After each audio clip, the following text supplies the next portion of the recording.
How can you share a photo album from iPhone to Android? So let me explain and show you some ways we can do it. If it's your first time in here, definitely subscribe for more tips and videos like this one. Essentially, on the iPhone, you can go to the collections in your gallery and open up the albums. And when you hold down on individual one, you have the ability to click on share the photos from those from that album, right? So all of the pictures which are in it there are going to be selected, and you have the ability to share them over. And essentially, there are plenty of ways in here, as you can tell, to move it to the Android. Obviously, things like AirDrop, it doesn't work, so you can use like the social media apps if you have them available.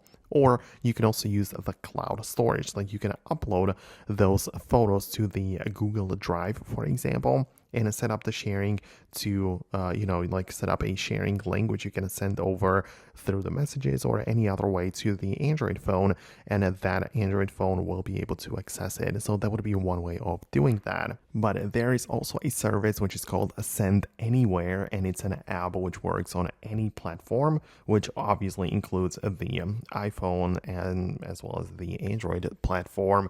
And this gives you the ability to share stuff using this internet service. So you will have the ability to essentially kind of like set it up this way, and on the iPhone have it installed as well, and you will have the ability to share the information like the photos using this method. So I hope it makes sense. I hope I was able to help you out with that. So hit the thumbs up if you found the video useful, subscribe for more tips and videos like this one, and I'm gonna see you later in the next videos as well.